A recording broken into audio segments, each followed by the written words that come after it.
दोस्तों अब हम तीसरे पद पे आते हैं, सूरदास के पद। और एक चीज़ याद रखना कि या तो आपका नॉर्मल स्कूल का एग्ज़ाम हो या बोर्ड के पॉइंट ऑफ व्यू से जो तीसरा पद है ये बहुत ही आता है, क्योंकि ये थोड़ा इजी भी है और थोड़ा मतलब पढ़ने में भी अच्छा है, तो ये हमेशा आता है, रिपीटेड हुआ है क्वेश्चन। तो ये तीसरा पद कहाँ से है कि हमारे हरि हारिल की लकड़ी, यहाँ से लेकर यह तो सूर तिन्हीं ले सौंपो जिनके मन चक्री। अब थोड़ा शब्दार्थ देख लेते हैं फटाफट।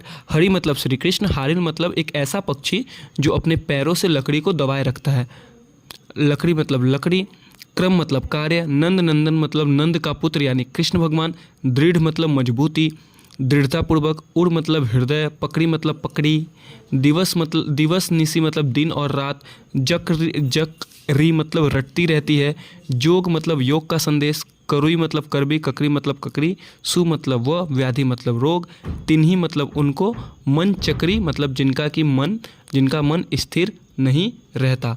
तो अब चलते हैं, हम इसका लाइन बाय लाइन मतलब समझते हैं।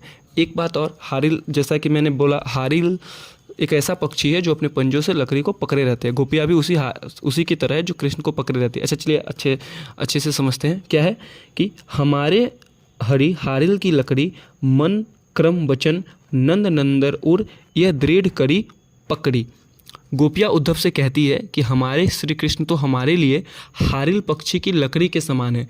जिस प्रकार हारिल पक्षी अपने पैरों से दबाई लकड़ी को नहीं छोड़ता, उसी प्रकार हमने भी मन वचन और कर्म से श्री कृष्ण को दृढ़तापूर्वक अपने हृदय में बसाया हुआ है। आगे पढ़ते हैं। जागत सोवत स्वप्न दिवस निसी, कान्हा कान्हा जकरी, सुनत लोक लागत है ऐसो जो करोई ककड़ी। कि हम तो सोते जागते सपने में और दिन रात में कान्हा कान्हा रटती रहती है। हमें तो योग का नाम सुनते ही ऐसा लगता है जैसे मुंह में कड़वी ककड़ी चली गई हो। सूतो व्याधि हमको ले आए, देखी सुनी न करी, यह तो सुर तिन्हीं ले सौंपो जिनके मन चक्री। मतलब कि योग रूपी जिस बीमारी को तुम हमारे लिए लाए हो, उसे हमने तो पहले कभी नहीं देखा, न उसके बारे में सुना है, उसे हमने न तो कभी व्यवहार करके देखा है। सूरदास गोपियों के माध्यम से कहते हैं कि इन जोग को तो तुम उन्हीं को जाकर सौंप दो जिनका मन चक्री के समान चंचल है। हमारा मन तो स्थिर है, वह तो सदैव श्री कृष्ण के प्रेम में ही रमा रहता है। मतलब क्या कह रहे हैं कि बोल रहे हैं कि जो तुम योग का संदेश दे रहे हो ना, ये उनको दो जिनका मन क्या नहीं है, स्थिर नहीं है। क्या नहीं है, स्थिर नहीं है। और गोपियों का मन किस में स्थिर है, भगवान कृष्ण में। Very good.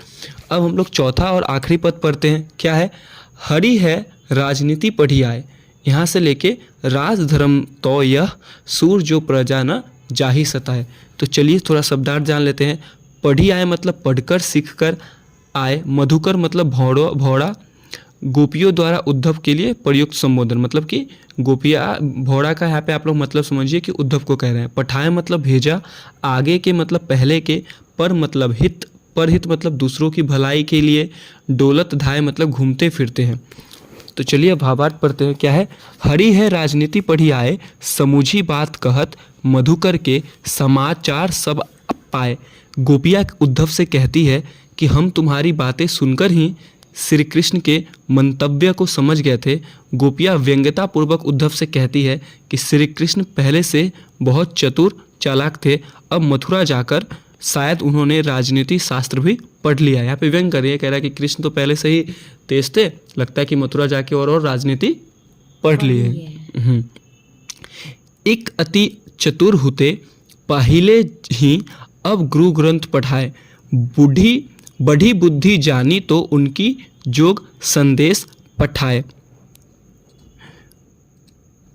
बोले कि वो बहुत बोल रही है कि शायद कृष्ण बहुत बुद्धिमान हो गए हैं जो उन्होंने तुम्हारे द्वारा योग का संदेश भेजा है। हे उद्धव, पहले के लोग बहुत भले थे जो दूसरों की भलाई करने के लिए दौरे दौरे चले आते थे, अब श्री कृष्ण बदल गए हैं। अब अपने मन फेर पाइले, चलत जू हुते चुराए, ते क्यों अनीति करे आपुन, जे और अनीति छुड़ाए, राज धर्म सो यहे सुर जो प्रजा न जाहे सताए। चलिए अब इस 4 लाइन का मतलब एक साथ समझते हैं।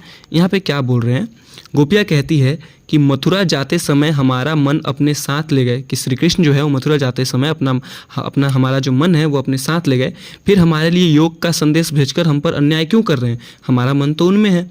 सूरदास के शब्दों में गोपियाँ कहती है कि हे उद्धव, राजधर्म तो यही कहता है कि प्रजा के साथ अन्याय नहीं करना चाहिए और न ही उन्हें सताना चाहिए, इसीलिए कृष्ण को योग का संदेश वापस देकर स्वयं दर्शन देने के लिए आना चाहिए। मतलब कि गोपियाँ कृष्ण के बिना नहीं रह पा रही है, उनको क्या मिस कर रही है, याद कर रही है, तो कह रही है कि अगर राजा का तो काम होता है ना कि प्रजा का देखभाल करना, तो हम तो उनकी प्रजा के समान है, तो हमें योग संदेश क्यों दे रहे हैं, आकर हमें अपना दर्शन दीजिए। ठीक है, तो चौथा पद यहीं पे समाप्त होता है। अब मैं कुछ इंपॉर्टेंट क्वेश्चन आंसर दे दूंगा जो बोर्ड के लिए बहुत इंपॉर्टेंट है, आप लोग उसे पढ़ लेना।